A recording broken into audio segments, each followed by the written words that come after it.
when you say the Constitution, do you mean the original intention?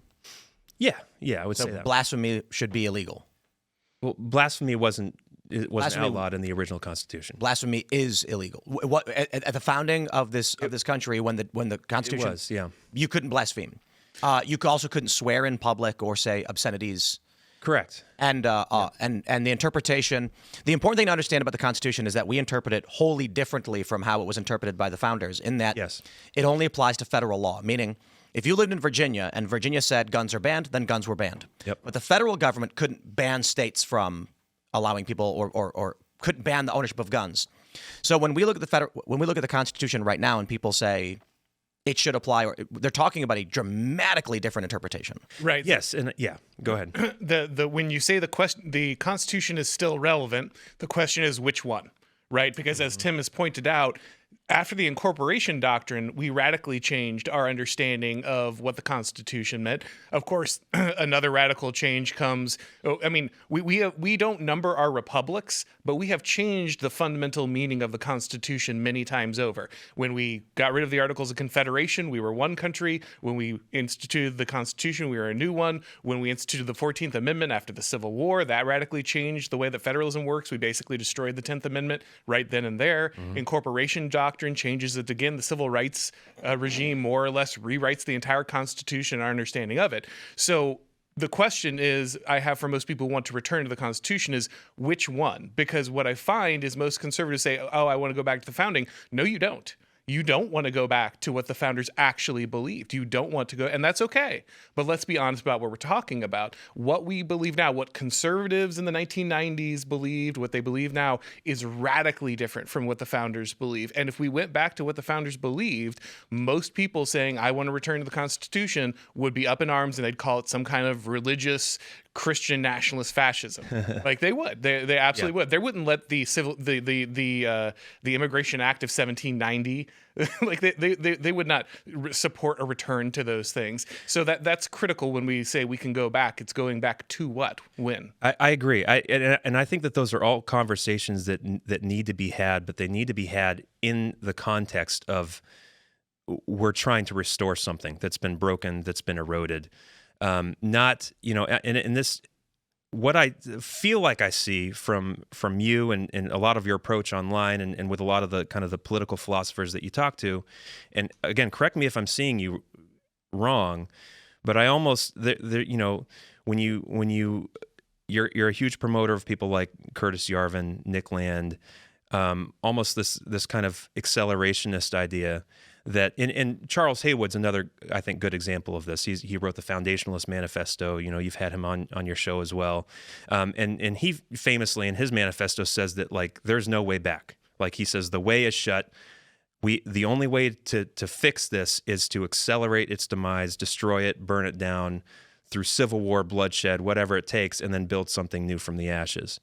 And that's kind of where I draw the line is I think that we can have these conversations in the context of, like, okay, I want to be a radical restorationist. Let's talk about how far back we need to go. Maybe we don't want to go all the way back to the founding. Maybe there's a middle ground there, but it should be in the context of going back to the original intent of the American Republic, not this accelerationist, it's too late, we're all black-pilled, let's just burn it all down. And that seems to be the attitude, I think, of a lot, especially the young right. They're in such despair and they're so hopeless that they don't see a way back. And I think it's important for conservatives, especially Christian conservatives, who we believe in God, we believe in miracles, we believe that anything is possible, to show that it is possible. If people stand up for what's right, if we have courage, if we clearly articulate our beliefs, we can. We may not. Nothing's guaranteed. We may lose the battle, but we got to fight the battle. What year do you think America is what it was supposed to be, or like what are we? I don't know. I mean, I think I think a good thesis statement or a mission statement for the country comes from the Declaration of Independence. Chesterton, famously said that America is the only country that was founded on a creed. That the Declaration is not just a document of it's not just a legal document, it's a document of philosophy and theology and literature. And it's kind of articulating what we're striving for. Should blasphemy be illegal?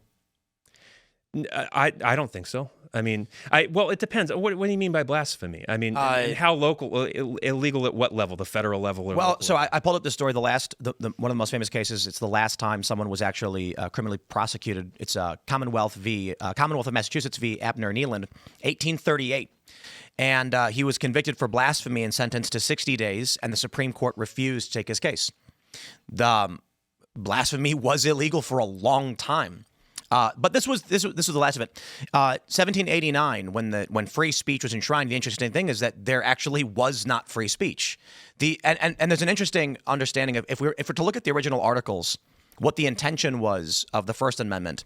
It was that the founding fathers, for a period of decades, were trying to meet at bars or churches and have conversations about how governance should be held in the colonies. Yeah. And the Crown disrupted these, shut them down, and charged people for having these conversations. Right. The principal element of the First Amendment, the right to peaceably assemble, meant literally, if me and my boys are at church and we want to have a conversation about what's going on in our country, you can't stop us. Mm-hmm. That's turned into raging lunatics standing outside of police stations screaming and throwing rocks, and judges saying, well, they have a First Amendment right to do it. Or more importantly, blocking roads and streets, linking arms, and gluing themselves to the ground, which is not.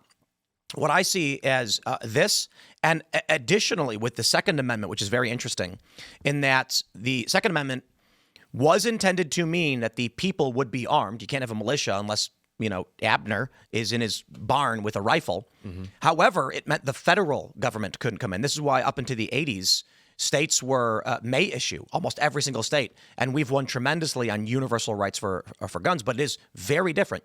Yep. You go back to the 1780s, or you go to 1790 or even 1800, you'd ride in your horse into town, and the local deputy would say, hand over your weapons. Mm-hmm. You have no right to have those here, and there's no protection for that. So the question then becomes, if we're trying to maintain a constitution, a government, I think Auron makes a good point of which one, what is the actual argument for what the country was and why we support it. And this is, it's frustrating to me because I hear this a lot from moderate or mainstream conservatives, arguments about defending the Constitution. Well, the left says quite literally the exact same thing, but they view it very differently. So what I think we're seeing is... What do you mean by, give me an example? The leftists argue that we have free speech, but free speech never included hate speech. Hate speech, of course, is speech meant to deride or denigrate minorities or specific groups of people. Mm-hmm. Free speech meant you could express your opinion, including burning flags. The right says, no, burning a flag is out of the question, but you are allowed to disparage whoever you want. There's different interpretations of what the First Amendment was supposed to be. So if you go back to the founding, free speech was no blasphemy. You certainly can't lock yourself together in the middle of the road. That was nonsense. Yeah. Now we have a wholly different view. In fact, George Carlin got arrested for swearing. You couldn't swear back then. You couldn't say obscenities. Right. So we certainly don't believe in free speech as the founders saw it. We don't believe in free speech as they saw it in 1830. We have a different interpretation. And since the past maybe 15 or maybe 20 years, there's been a bifurcation in American culture as to the understanding of what all of these amendments actually do, notably the Bill of Rights, but even up to the 14th Amendment now, where the argument is anyone born here is American, whereas the rights argument is no, this meant if you were born here at the time, you were a citizen. Yeah. So I don't know what we're trying to maintain or restore with a constitution other than we have a moral worldview. We use some of the amendments to defend and uphold that moral worldview. To be completely honest, if the majority of people in this country decided that the 14th Amendment meant something different, it would be applied that way. So the Constitution really is largely a symbol. So this is really critical, and this is what I want establishment conservatives to understand. Look, I grew up on talk radio conservatism. I totally understand these pitches. I believe all these pitches. I'm familiar with what they're saying. When you turn the Constitution into a deity, when you deify the Constitution, you make it the central identity, you create a scenario where people are just fighting over the meaning of the words so they can control the definition. Mm-hmm. A Constitution is not some contract that's written up that then defines the country. A constitution is a reflection of the way that the people are constituted. It is the way that they live their lives, their traditions, their beliefs, their values, their heritage, their language, their understanding. The Constitution doesn't make the people. The people make the Constitution. So the Constitution only works when the people are already living in the way that the Constitution lays out for them. That's what makes a republic, because they are people who are self-governing. They are living in the way of tradition, and no one needs to come in and tell them how to live their lives and dictate to them each move, because they already have such a tightly woven cultural identity that everything is second nature. They govern themselves, which is to say the community governs. It is tied to those traditions and those beliefs. The Constitution has never and will never compel people to live in a particular way. And when you turn the Constitution into this, the thing that defines you as a people, then it's just about arguing over what that document means. And that's why we've so radically changed what the country is, because we abstracted ourselves into this legal definition that can be manipulated by people making arguments, rather than tying it to actual beliefs, actual religion, actual tradition. Well, okay, so you're partially right there in the sense that the Constitution and our laws are a reflection of the people, but you're kind of doing this postmodern thing where, at some point, what do words mean? People define them differently. It's whoever's in power is the one who makes the decision. I'm a moral realist. I believe that words actually do mean something. You can determine what words mean based off of the intent of the person who wrote them to the best of your ability. While yes, the people create the Constitution, I also think that the Constitution and the laws shape the people.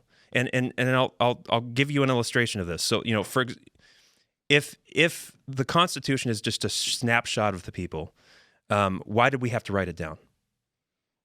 Why do you think we had to write it down? Well, the argument, again, for many is that you don't, right? This is Joseph de Maistre goes into quite a bit of detail in the generative nature of political constitutions as to the advantages and disadvantages of writing things down. And this is something, by the way... But why do you need the government to enforce it? If it's all coming from the people, why do you even need a government to enforce the law? I mean, if it's springing from the people and the people are going to do what they're going to do because they're constituted correctly...